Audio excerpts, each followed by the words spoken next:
Hi, my name's Dee, and welcome to Sunchild Tarot. And I have, of course, with me now David Fischer, overcoming his connection issues. So what we was hoping for last night, it will give you and I, David, a chance to talk about this in a little more detail, I'm hoping. Less time pressing and everything. So let's have a look. Full moon in Scorpio, 7 degrees Scorpio. David, the floor is yours. Thank you, Darren. So hello again. And yeah, this full moon, as we were talking about last new moon, which is the beginning of this cycle, which we're in right now, as being this place where you could really start doing whatever you had planned up until that point and pressing forward with whatever whatever you found necessary at the time to put forward according to your planning. At this point in the full moon, as opposed to back then when you had all the support for your actions to be reflected back at you with a kind of a positive feedback where you could just work with it and make some adjustments here and there. Right now, you're not going to have that opportunity anymore. With this full moon, what you're shown is from what you started at that new moon in Aries up until this point, what you should not press so much, what you should not push forward too strongly, with too much might, because you might actually overdo it. At that point, that energy was good in the new moon, and it had to be applied like that. But as this cycle progressed, because of the actions that were taken in that new moon, now we can see the things that were holding us back and that were really what are really important for us to consider if we are to continue in this path we've just initiated. So what I'm trying to say is we see now not the flaw in the plan, but perhaps things that you were not aware of before, that were necessities and that were larger than your plans, that have come to light. And that might scare you, that might make you more reluctant in following through with the plan and feeling like you've, fooled yourself again, because it's not as you expected. You were so hopeful a couple of weeks ago, and now things seem a bit too much like, again, you have to apply yourself to this thing that's not as certain as you thought it was going to be when you started applying yourself to it. But it's all right. Right now, we are having this moment where we have to be more receptive to the circumstances, to understand where to adapt so the plan can keep moving forward in a fashion that will result in stability, in things that we want, to reap as they are growing. And right now it's kind of this disturbing part of the cycle where your actions are more informed by the things that are not correct and that are bothering you a little bit within the plan that you've started to put in motion. Those things are going to be more bothersome right now, and they're going to make you feel like maybe you haven't chosen the right path. But it's just an initial bump. It's just an adjustment period. It's not comfortable, really. In a more broad sense, it can signify where our plans so far in relation to COVID and all things like that have not been applied as successfully as they should. We might be made aware of not new things, but things that were not being taken care of during this pandemic, that were left neglected. We might become more and more aware of it in the next coming weeks as the moon wanes after this full moon cycle.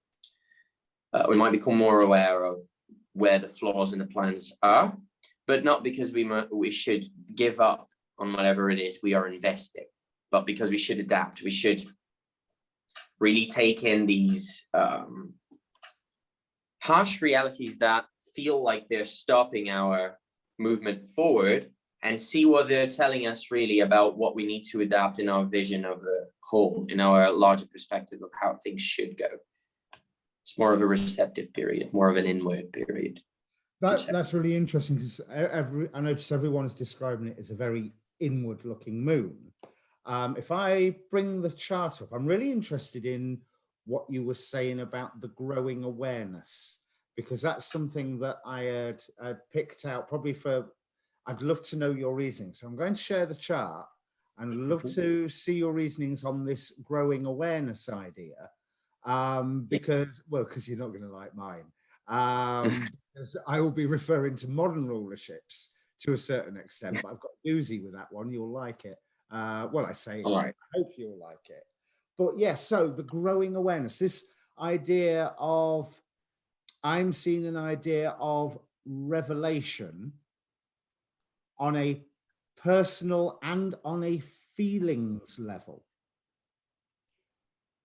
Would that be fair? We are going to be made, we are going to be made, in other words, abruptly aware of the things that make us feel bad, the things that within the plan that we are putting forward, within the plan that we are pushing to achieve something, we are going to see what's not comfortable and what has not been comfortable from the start. But we need to look at it because the universe is kind of testing us to see, is this really the way you want to go? Is this really the thing you want to input the most of your energy, the most of your time and resource onto? Is this really?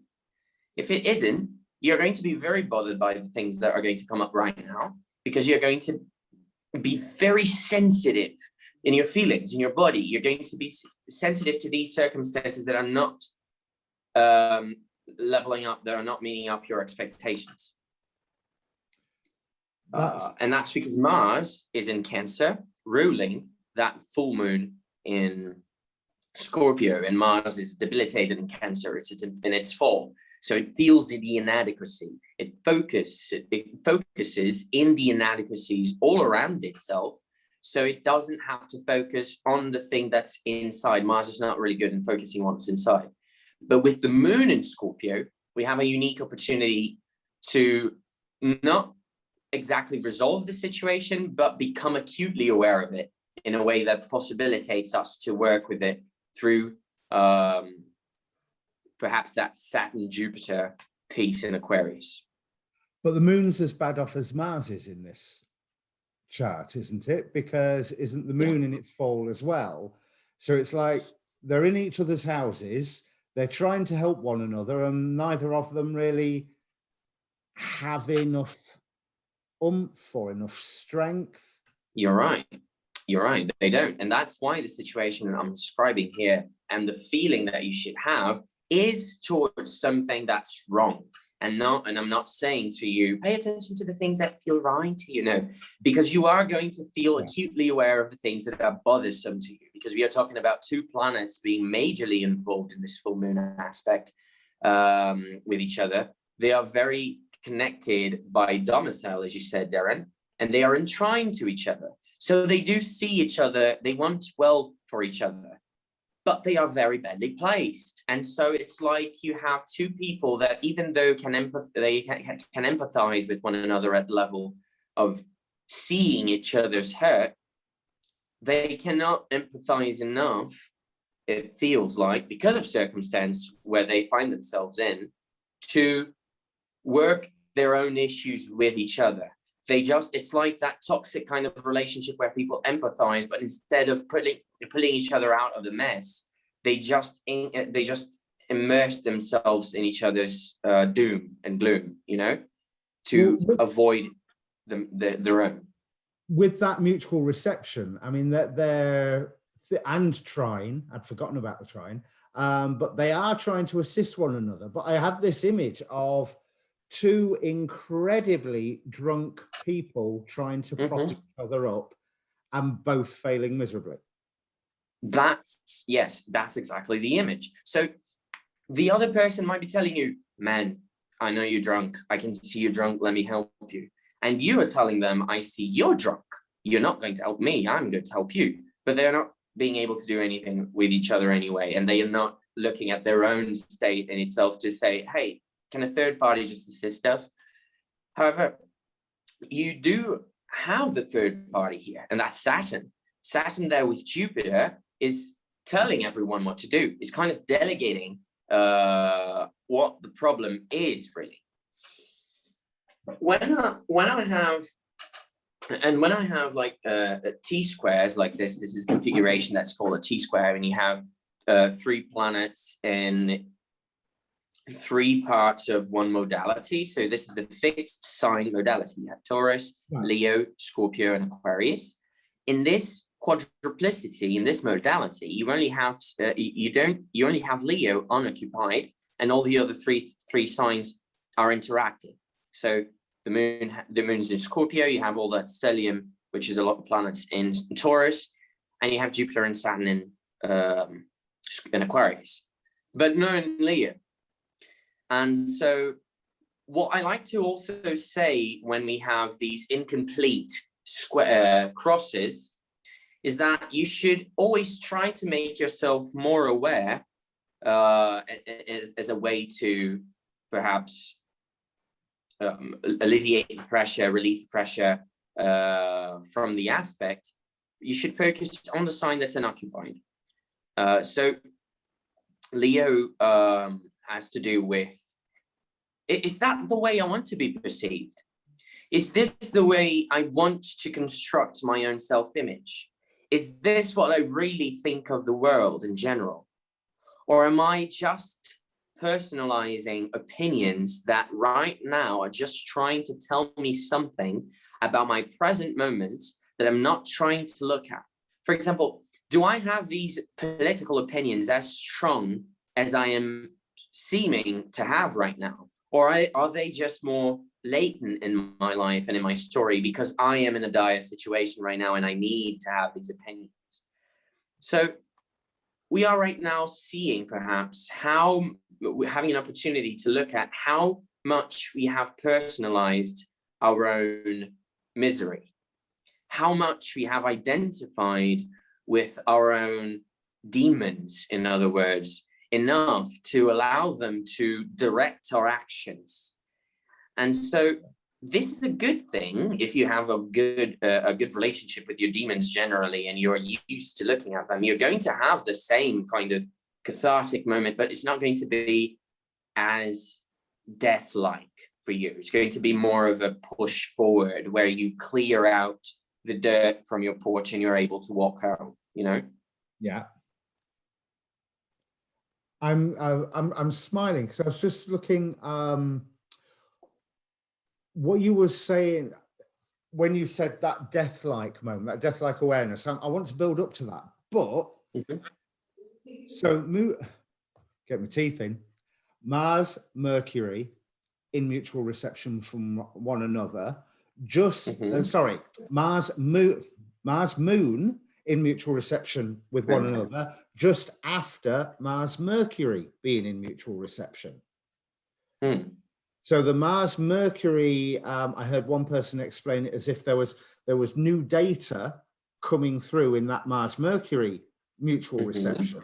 That was one of the points where I was interested in you saying about growing awareness, which is now translating into new feelings regarding that new data, that what we've been made aware of. Because Mars is only 2 degrees Cancer, so it's only just dipped its toe in. So we're still, hopefully the word isn't reeling, but we're still reacting or processing all of the new information that has come to us since, like you say, since that new moon.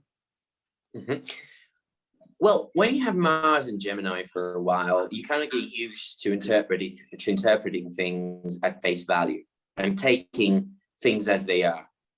When it moves to Cancer, it feels more like a reminder that we should always listen to our bodies first and not take things at face value at every moment to base our actions upon, because that's not always useful.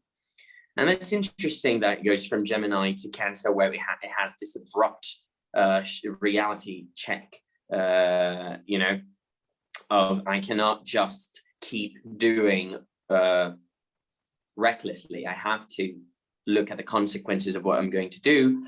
And Mars in Cancer is not good at doing that. It wants to avoid doing that. And so you have to make the conscious effort to keep thinking about your situation constantly. What do you have around you? How this might be affecting you. It's a matter of not just reacting to things, but giving them time to settle in and you feeling out what's going on. And also, it is impatient. It is an impatient energy.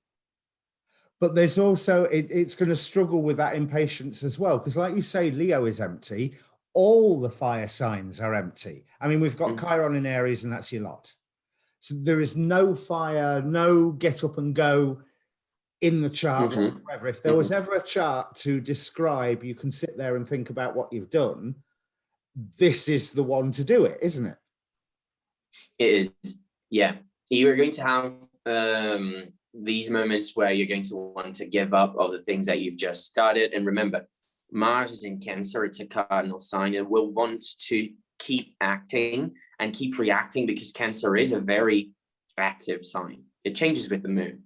Yeah. And the moon right now is kind of validating Mars's opinions.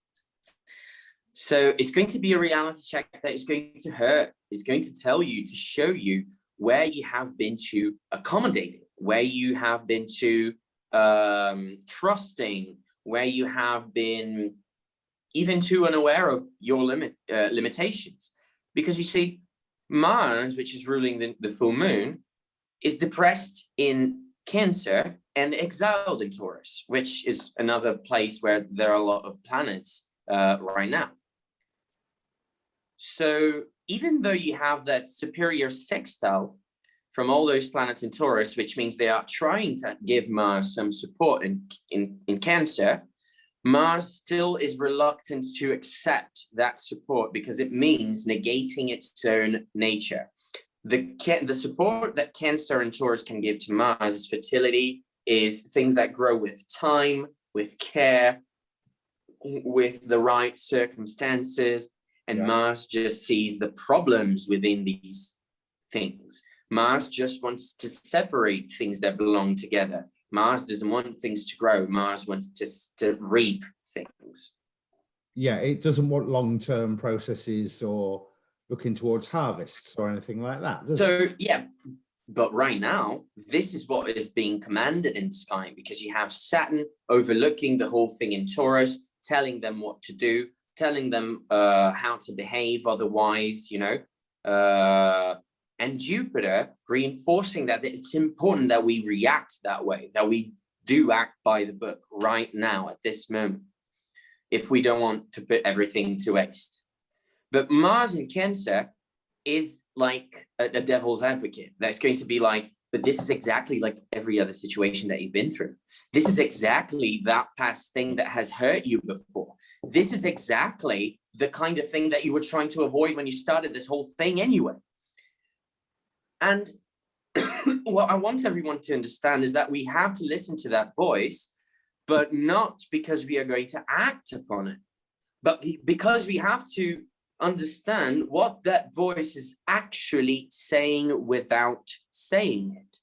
Yeah. If you're afraid, if all that discourse is coming up about you trying to give up on whatever you started, on whatever new awareness you've gotten to about yourself and about your personality, now it's being put to the test. But not so you can give up on it, but just so you can see what in your personality is in the way of you achieving that what you envision for your own self, for your own personality, for your own life.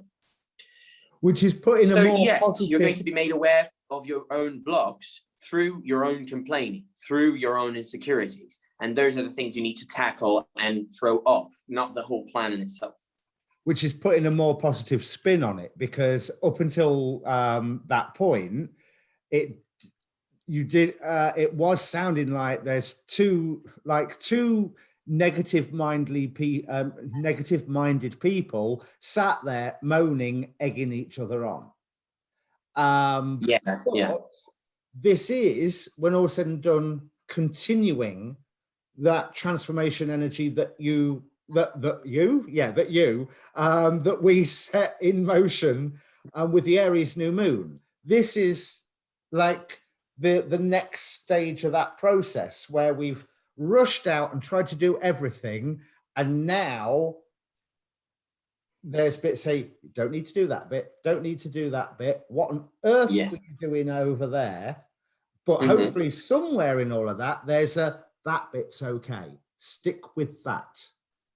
Definitely, because you have Jupiter and Saturn giving good results from Aquarius at this point.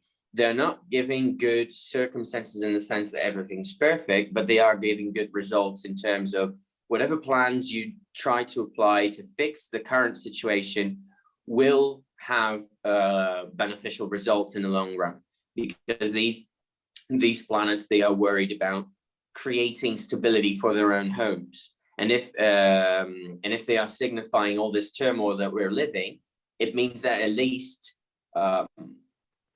we have something to work on, you know, to develop a more productive, better quality of life, or whatever you want to apply to your own personal story here. But the good thing is that you have Venus domiciled, and she's a benefic planet. Jupiter is going to be domiciled shortly as well. Is going to be entering Pisces, May 13th. So you have Venus and Mercury exactly conjunct in this full moon, telling us that there is a level of instability, Mercury, affecting that Venusian part of our charts that is trying to keep things okay, because it's receiving the news from Saturn that things are not okay. Because you see, the moon is superior to Saturn and Jupiter and Saturn are superior to all the Venusian planets there in Taurus. Yeah. This game of planets of who's superior to who just means who's telling who what they need to do with their own agenda, in a way. Like your boss tells you what you have to do, even when you're a manager, you still have a boss that will tell you what to do, in a way, with your managing position. So the moon is telling Saturn that things are not okay. Saturn in itself is telling all the Venusian planets that things are not okay. We need to fix them. Here's the plan. Why is the plan not being followed? You have to follow the plan. And then Venus planets will be like, yeah, we're trying to adapt and do our best here to follow the plan. So we are going to deal with all the instability. Yeah. But all of that is leaving poor Mars that doesn't see Saturn, which means it doesn't know that there is a plan. That's our body, by the way, that's Cancer. And the moon that represents our body, they're both terribly placed by sign, even though there is a good communication with the planets about what you should do and how. The sensation, the feeling that is produced is still of defeat, is still of being pulled down, is still of things going wrong. That's the general feel, but it's not the end result. That's the important part to focus on. Which is really putting the New Agers to the test as well. When all these people who are into manifestation and, trying to connect to their divine purpose to effect change within their life and all of that. And then there's this wave of misery, like everybody's disapproving grandmother coming in and saying, well, that's wrong, that's wrong, that's wrong. And of course you hear them with the ears of a 3-year-old child, because that's where that's when you remember building the relationship with the grandmother. That's a beautiful description, yeah. Positive test to, can you keep your head up amidst all of this misery, criticism, and pessimism? Yes, but not so much as the resistance test, because that's included in the package. But the main thing is, can you endure these initial level challenges to become that what you set out to do, or to become when you started this process at the new moon? Yeah. Can you? If you can, then you're probably going to have those long-lasting results that we mentioned back then. But if you cannot, then you're going to fall in the part of people that we were mentioning last video as well, that were not doing their Saturn homework, that did not ground themselves before applying themselves in some plan. And now, indeed, the circumstances are dire, and they have invested more resource in things that are not going to give it back to them in the short term or the long term. And now they're going to be depressed about it. But for those people, even for those people, I say, try to look at the positive side, that now with this full moon, where things are made manifest to you in their worst, you know, within these plans that you set out to achieve, try to take the lesson from it. Try to understand something. And that's not like, oh, so every time these things happen, I have to try and look at it positively. No, this time you do, however. This time you do have to look at it positively, because you're not going to have another choice. So really, what have you got to lose by looking at it better? Nothing. There's a good, for those who burn out as well, though, this just occurred to me.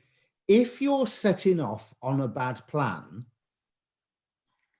for whatever, it's bad for whatever reason, do you know what I mean? You haven't done your Saturn homework, or you haven't got the resources, or whatever reason that the plan is bad, then surely bad plans are ones that we want to fail as soon as possible anyway.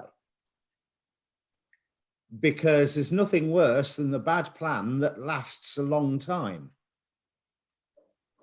Yes, and this is a perfect full moon to go in and do that work of seeing, why have I been manifesting these bad plans around me?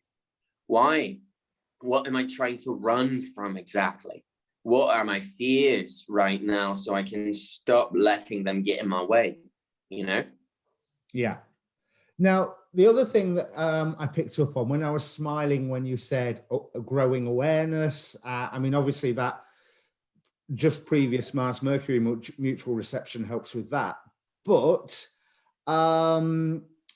if we're looking at Mars as the ruler of the moon in classical, you know, Hellenistic tradition, classical tradition. But if you look at it in the modern tradition, Pluto is ruling that moon, and Pluto is turning stationary. This stationing retrograde. So there's that extra oomph of Pluto energy, because, I mean, let's face it, it moves slowly anyway, but this is the slowest it's ever going to move. So it's beaming the most amount of energy from that one point. But, and you'll be chuffed with this one, this is not the only connection to Pluto that this full moon has, because it is also the exact degree of the Pluto back in harmonic convergence back in 1987. Now let me bring up my my notes about harmonic convergence. Was, what was it? It was a trine involving 8 of the planets, wasn't it? And it was supposed to be awakening new energies on the planet, and helping bring us out of. There was also, it was the end of the 9 periods of hell on the Mayan calendar, starting the countdown up to the 2012 date of the Mayan calendar, according to one translator. So it was quite a significant event outside of astrology. Inside astrology, it was like, yeah, there's a big trine, lots of planets involved, great. You know, but I really like the image that this, after we've had that Aries new moon, and even more the Aquarius new moon, the one with the big Aquarius stellium, because this full moon is exactly antition to the Aquarius stellium new moon. Now, that was one thing I was going to ask you about, but let's just deal with the Pluto, that massive amount of Pluto going, I am here, I will reveal, I will destroy that which is unstable, which you've described from all the other planets in a different way, but it's just re-echoing that same message. Yeah, I mean, in a personal level, we're all going to reproduce that energy, but you can just think about have we applied our power? Have we been going forward with the way we use power in society in the best way we can? Has power been given to people who are capable of wielding that power? And if not, what are the results that we get from it? So if you're talking about a Pluto station and a full moon in Scorpio happening at the same time, even if you don't have the rulership piece, you cannot deny that there is a very strong resonance between the Pluto energy and the sign of Scorpio. I am a very strong convict classical astrologer who uses the classical rulership scheme and no other. But I do see the resemblance between the nature of determined signs and certain planets, even though they cannot be assigned rulerships by my perspective. In this case, the Scorpio full moon is showing us all of that drama of the things that didn't work out well and how that's affecting us directly. And the Pluto stationing retrograde at the same time might bring an acute awareness about the social conditions that brought us to this especially difficult point, in time. So it might be you in a personal note, not perhaps only thinking about the whole COVID situation, not only because that's definitely a factor in everyone's life right now, but also in the power dynamics within your family system, within your work system, well, however that affects your particular chart, to see how that's also affecting your perception of, the pain that you're dealing with in your daily life. It doesn't come all from you. It comes also from your environment, from the situations that make you feel overpowered, that make you feel like you have no control, and therefore that awaken that primordial fear that makes you react instinctively and recklessly many times to protect yourself in extreme situations.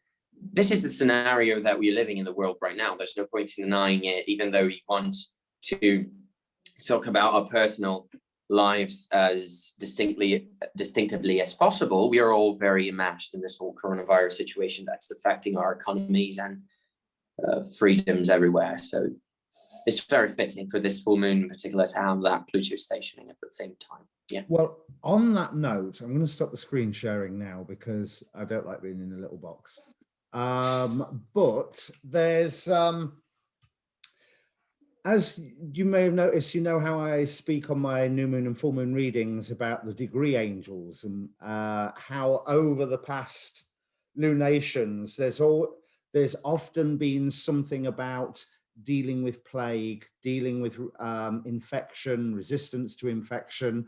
We've got it again here, this time from the entity is called Degree Heads by Franz Barden. Now, the degree head of seven Scorpio is Amelie. And the one thing that I noticed from this is that Amelie will teach the magician how to protect against infectious diseases. So again, that's great. The angels have been saying it. Now we've got the hocus pocus degree heads saying exactly the same thing. There is this constant awareness in the stars, never mind your Capricorn stellium that we had last year.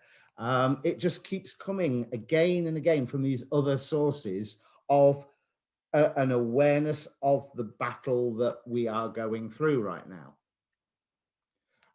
What do you make of that antition? Do you make anything of that antition? Well, I guess you can make of that antition the fact that they are not conjunct, is not in the same sign, and they are square by nature of aspect, relationship. But I think that today would be considered, the full moon would be considered a direct result of everything that we've put in motion within that new moon in Aquarius back then, because that new moon had almost all the planets except for Mars within that sign in February 11th, if I'm not mistaken. Yeah.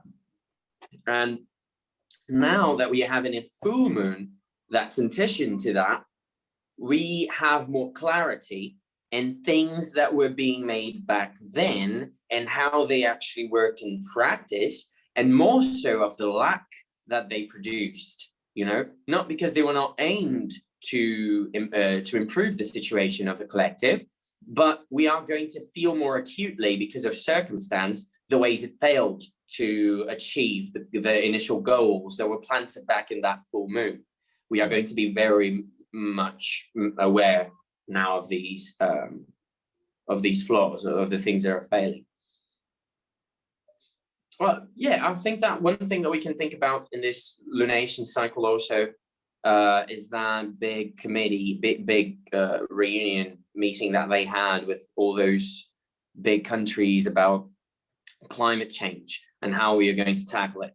That meeting and what every country has proposed they're going to do to tackle climate change, it's not going to be the last time we're going to hear of that, because we already set off with very shady promises from the parties involved that are the worst players within this whole game of who wants to emit less gas than who and why and stuff like that. Like Bolsonaro promised to emit less CO2 in the atmosphere from burning up the forest than he is now, but it would still be higher a level than when he assumed government 2 years ago. Yeah, just 2 years ago. And it's like a massive diminishment already that he's proposing, and it's still going to be more emissions than when he came onto the government. So there are some promises being made here that are not going to hold in the long run, and we are going to face some pretty nasty circumstances right now that are going to make pretty clear that whatever actions we have been taking from that new moon in Aquarius to tackle social issues and public health issues worldwide are not being tackled quickly enough. They are not being resolved quickly enough. They're not having enough attention or enough resources as they should. And yet, right now, this is just the scenario that we are going to face. It's quite different from the last full moon. Yeah, I mean, I'm hoping that this could provide some form of springboard. I'd say with that Pluto thing, with everything that you've said, with that lack of fire, which is almost like saying back to the drawing board, as well as you can sit there and think about what you've done, there is a chance for the reboot. Now, you're going to laugh at me for this one. That harmonic convergence Pluto is also the Pluto of Crisis on Infinite Earths issue 11, after the heroes just discover that reality has been rebooted and everything is now all one reality, and they're learning their place in it. The whole history is reshaped around them. And there's this, you know how much I love these images. Yeah. When I realized that those two were the same thing, and then that this full moon was on it, there is that chance of making, not even doing a reboot, but making the reboot that we've hopefully started with the Aquarius stellium new moon, which was the Chinese astrological new year, and then the Aries new moon, which was the Western tropical astrological new year, that we can, if we can get through this bit, we can make some form of reboot stick. I think what you were saying there, if we can get even something out of that environmental conference, it's better than nothing. I mean, yeah, okay, Bolsonaro's may still be burning down more forest than was getting burnt down before he came in office, but if he keeps his promise, he's at least not burning down as much as he was 2 months ago, hopefully. Well, yes, but that's not the point here. The point here, I think, is that we are going to see the things that are not working and we are going to throw them out. The point is that we do, exactly. But we don't throw the baby out with the bathwater, you know. You just really, cut any loose ends, you know, because you really don't want these energies that make you more anxious, these energies that make you more defensive, tense. you really have to pay attention to whatever your body's telling you in those moments, and tackle the true things that make you feel like that in situations that you don't think are appropriate for you to feel like that. Because that's the way you self-regulate. You have to do the inner work of going inside, seeing your traumas. That's not something that everyone can do, but try to do that your best with therapeutical resources. Talking to your friends about your own issues, but actually talking to them, telling them how you feel. Because then you have to articulate it consciously. That's the kind of work that you have to do in this new moon.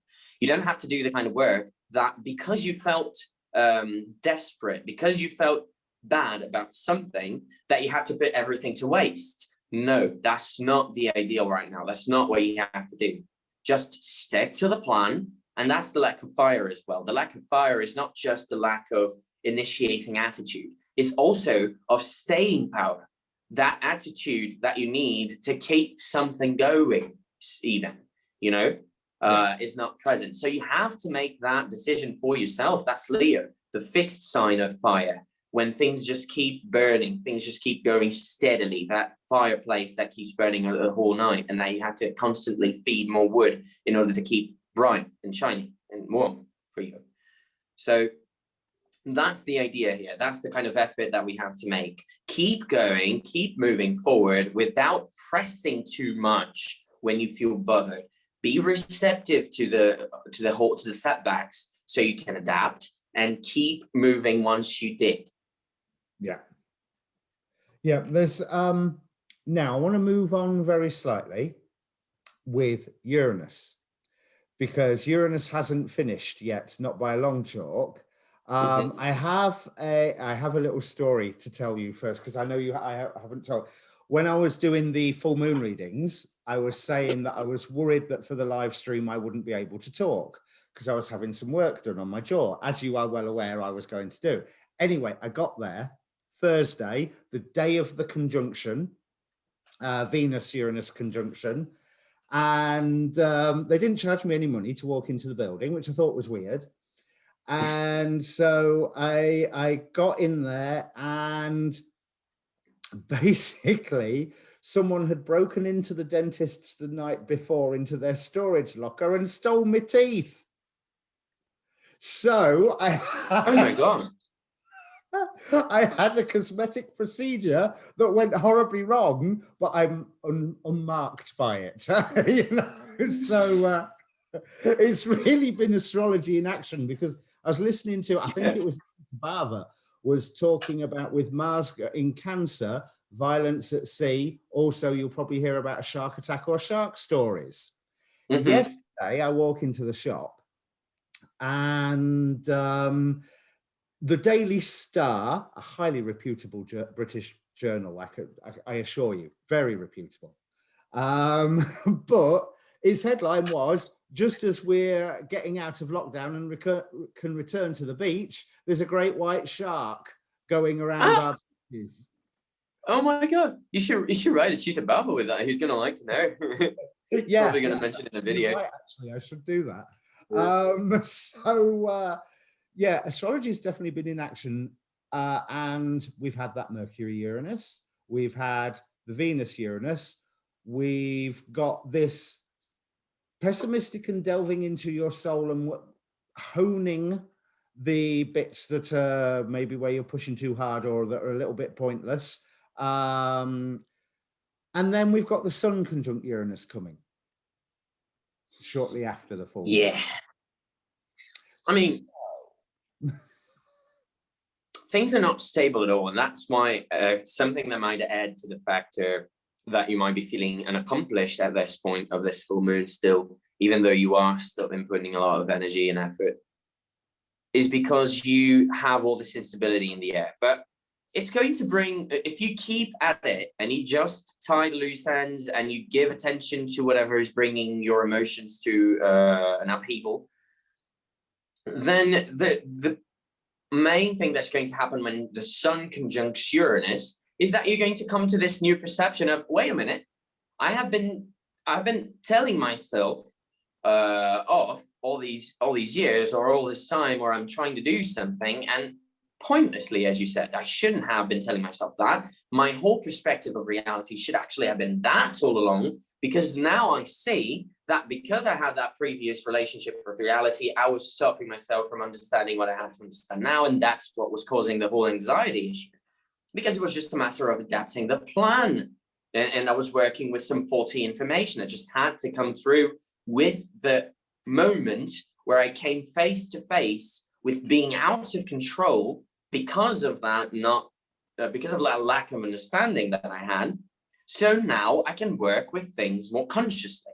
That's what Saturn does to you a lot of the times. And it being in a superior square from all those planets in Taurus, especially Uranus and the Sun, will make you come to realizations of, oh, so I resisted the thing that was trying to bring me down. I tried to keep it up. I was just more resilient. I became more disciplined. I tried to do the inner, more psychological work to understand why I react the way I react to these things. And now I see a new way out. Now I see a new reality. That's the Sun, light to Uranus, giving light, understanding. You're more able to see things clearly within the mess, Which again reinforces that narrative that this new moon is, even though maybe action-wise it's a little quieter, it is still amplifying and continuing that transformation energies that we saw starting with the Aries new moon. Definitely, yeah, no, undoubtedly. That's what I said back then. You have to trust that whatever you're starting right now, because it's Saturn and the good placement of Jupiter and all of that, is going to stick with you for a long time, and it's going to have an impact on how you understand the world and deal with your plans in general. And that's still very much true. But right now, we're faced with this full moon, soon enough, a challenge to whatever we started. And it's just the first challenge. It's going to be a tough challenge, but if you stop now, if you quit now from everything that you're doing, just throw it out up to the air and say, yeah, I really cannot do this. I cannot do anything right. This is not going to work, and all of that self-depreciating talk. If you go through that route, you're going to find some long-lasting bad results, some very long-lasting bad luck. But if you face it courageously, which is a lot to ask when you're going through these very dire circumstances, but if you do, you are going to be rewarded. That's what the astrology is promising right now, because the planets, the benefics, they're not badly placed.